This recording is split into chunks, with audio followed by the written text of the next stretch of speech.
Wanti hundi hafee qannoon too osoo deebitee maal qaba jechuudhaan artist Andu'aalam Gosaa jechi inni dubbatee rifaatu uume.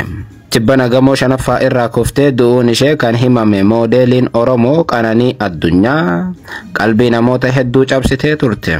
Qananiin yeroo dheeraadhaaf qaadhima Andu'aalam Gosaa ta'uun waliin jiraachaa kan turanii fi soomni akkuma ba'een wal fuudhuudhaaf akka turan mana murtii irratti ibsamee ture.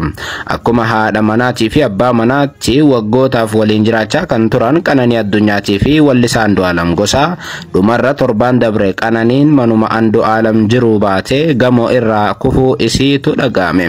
Battala isiin kuftetti lafaa kaasee hospitaala kan geesses wallisaa dhuma kana ture. Duuti Qananii Bitootessa 2017 kan dhaga'ame yoo ta'u guyyaa sanarraa jalqabee haga har'aatti namoonni waa'ee du'a Qananii obsuu hin dandeenye.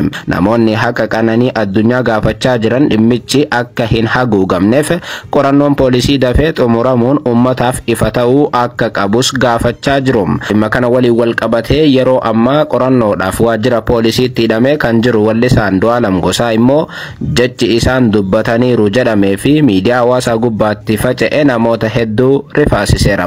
Jecha gabaabaa wallisaan kun dubbatan sana jalqaba Obsaa Abdiisaatu maxxanse. Andu'aalam Gosaa akkana jechuun dubbatan.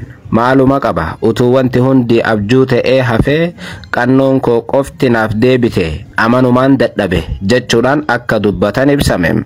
Ergaan gabaabaan Andu'aalam kun miidiyaa hawaasaa kan dhuunfate yoo ta'u wallisaan kun hagam akka dhukkubsate jecha ragaa bahuudha jedhame. Wayita wallisaan kun haala kanaan mada hamaa keessatti argamutti namoonni garii immoo wallisaa kana ilaalchisuun ergaawwan isaan dabarsan caalaatti dheekkamsa kaasaa jiru. Wallisaan Andu'aalam Gosaa du'a Qananiitiin wal qabatee qorannoon guyyoota 14 gaafatame ammayyuu waajjira.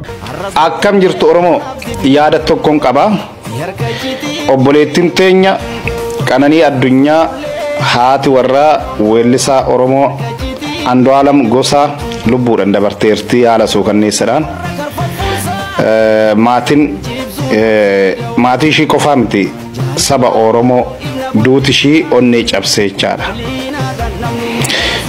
Mee akka sabaatitti tokkummaa keenya yaa mul'isnu maatii ishii onneen cabe kana sibira jirra nullee intalli teessan intala keenya jennee oromummaa keenya yaa mul'isnu.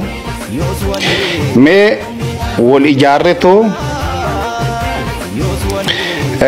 humna maallaqaatiin osoo bira dhaabbanne intalli tuni maatii ishii gargaaruudhaaf abjuu baay'ee akka qabdu dhageenya jirra. Siif jirra mooraaluma maatiidhaaf jennee siif jirra jechuudhaaf mee humna maallaqaatiin maatii ishii keessaa nama tokko dubbisnee jirra.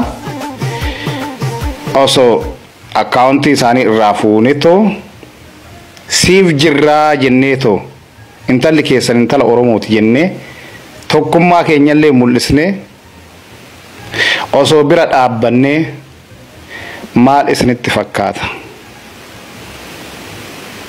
Yoo akka sabaatitti illee lakkii kan jedhu jiraate ani akka dhuunfaa kiyyaatiin bira dhaabbadha. Baay'ee nama gaddisiisu jechaadha. Maatiin ishii kun baay'ee tokkoon gadde jechaadha. Haati teenya waggaa 6 guutuu uffata gaddaa uffachuu malee guyyaa tokko uffata gammachuu uffattee hin beektu. Mee maatuma kana xiqqoo ishii xiqquma Oromoon na bira jira, sabni kiyya na bira jira akkuma itti dhaga'amuu fi wanta akkasii kun akkuma itti dhaga'amuu fi mee kana haa goonu tokkummaa keenya haa mul'isnu. Diinota warra alagaa kana warra soddaa keenya nurratti duula banan sababa kanaanillee tokkummaa keenya kanaan haa mul'isnu. Mee yaada kanan qaba. Galatooma.